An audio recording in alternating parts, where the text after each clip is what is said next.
may pera ba sa pharma? Kinukure. Tama yun, asawa mo yun eh. And then came the hard part. Ano yung hard part? May paid internship po ba yun or hindi siya bayad? Pwedeng pabulong ng ng salary? Bulong mo lang. O, i-recommend mo ba? May pera ba sa pharma? Ano yung mga requirements na kailangan para maging US pharma? Totoo? Anong mas okay na route nga pala? Yung PharmD or yung ClinPhar? So ang gagawin namin susunod ni Kyle is magbabasa kami ng gamot, tapos titignan natin yung punto namin, punto ng Pinoy at saka punto ng isang US pharmacist. Kinukure. Tama yun, asawa mo yun eh.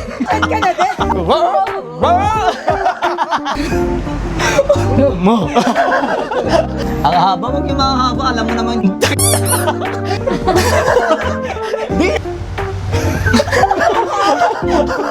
Hindi tayo pinaglaban nila Lapu-Lapu para dito. Para at least alam na Cuz. related kayo. Yeah, my cuz.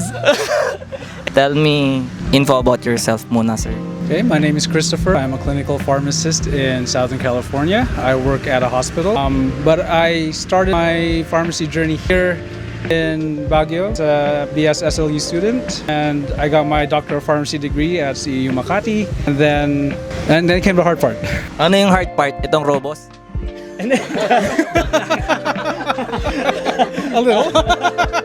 Pwede. Ano yung hard part? So the hard part is the Foreign Pharmacy Equivalency Exam, also known as the FPGEE. You have to qualify for the FPGEE first. You have to take an exam, submit all of your paperwork, and then once you pass the exam, you have to do intern hours, which is back in my day it was about 1,000 hours. I think it's a little bit more now. Then after that, you have to sit for the pharmacy board exam.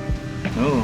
Mahirap ba yung board sa ano? Yes, it's actually very difficult. You have the national pharmacy exam. You have to do that encompasses the whole, like all pharmacy students have to take. And then depending on what state you're going to practice, you have to take a specific exam also. So California has one of the hardest ones that we have to. One of the hardest tests, and it was actually very difficult to prepare for. So yung tungkol sa 1,000 hours, may paid internship po ba yun or hindi siya bayad? Kasi syempre para sa mga kapwa nating Pinoy na alipin sa salapi. I would say it depends on the place you get into. There are places where you'd have to volunteer for your hours and you don't get paid anything. At the same time, there are places that are willing to pay you, and it can range from a tech wage to very, very low intern wages. Pwedeng pabulong ng ng salary? Bulong mo lang. Di daw niya mahalaga. Ay, sorry, bulong pala. Mainggan nyo tong mga ng mga Pinoy na mga kababayan natin. So, speaking na dito ako nag-aral ng ng college mo, passer ka ba dito ng BS Pharmacy? RPH na PH? Yes, board passer din ako.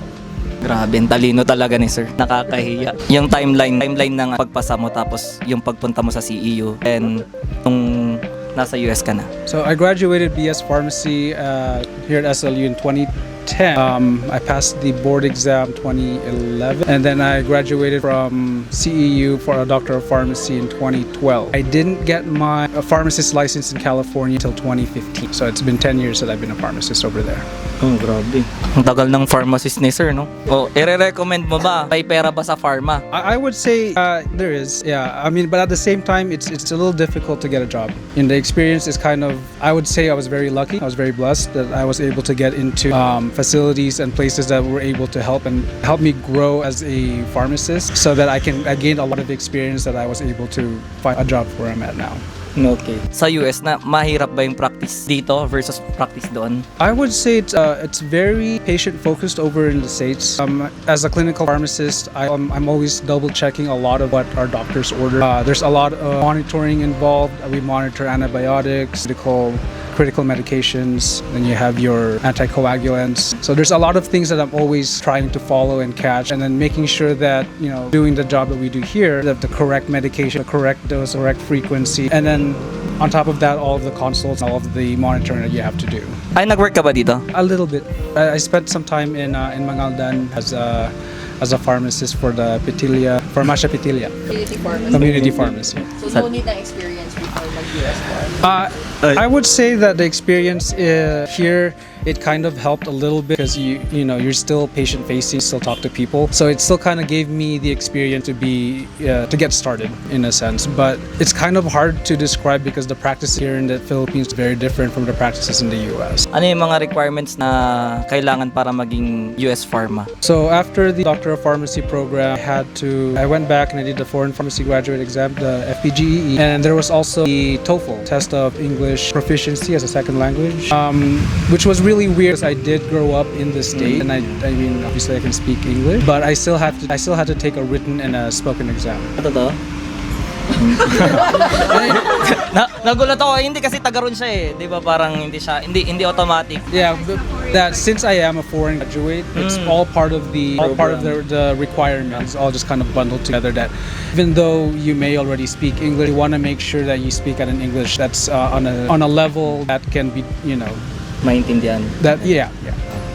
Anong mas okay na route nga pala? Yung PharmD or yung ClinPhar? Since yung kinuha mo kasi is yung PharmD, na-practice niya ngayon is ClinPhar. As far as I know, the Doctor of Pharmacy is probably the best way to do it.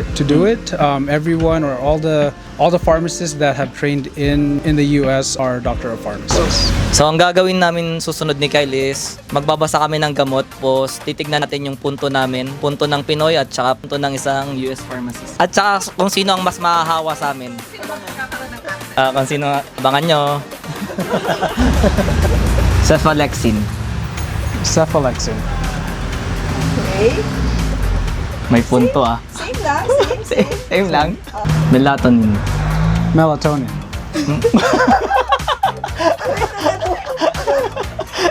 Baka bumagsak ako sa exam.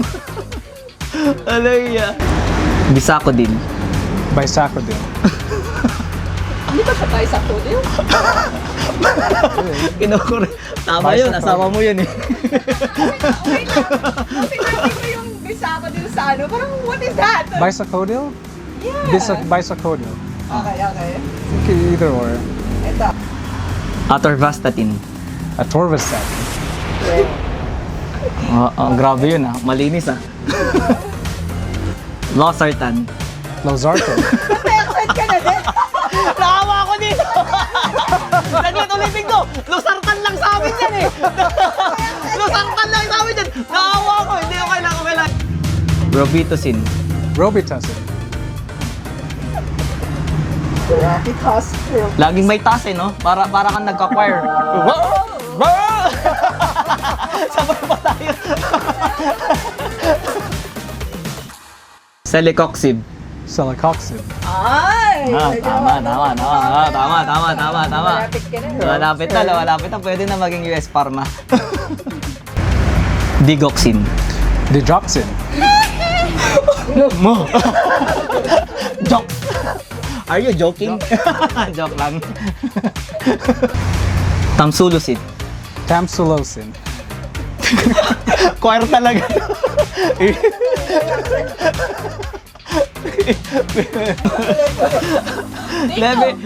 Levetiracetam.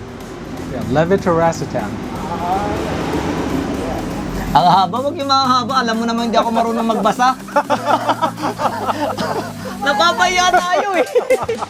Hindi tayo marunong magbasa. Hindi ko makukuha na ito. May accent na yan eh.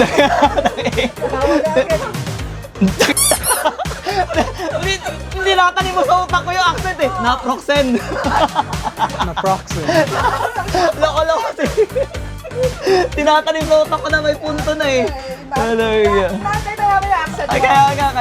Kasi kaya na yung ano. Kasi kaya sinahawa. Hallelujah, hindi nakahawain. Famotidine. Famotidine. Ang Furo lang yan sa amin eh, pero furosemide. Furosemide. Wait. Yes. May Pinoy accent na si Kaya. Metronidazole. Metronidazole. Damn, son! Damn! Paracetamol. Acetaminophen. Lactulose. Lactulose. Napapalunok ako eh. Pregabalin. Pregabalin. Acyclovir. Acyclovir. Ay. Vancomycin. Vancomycin. Ay. Oh, okay, Yun lang, okay yun na. lang yan. Hindi tayo pinaglaban ni Lapu-Lapu para dito.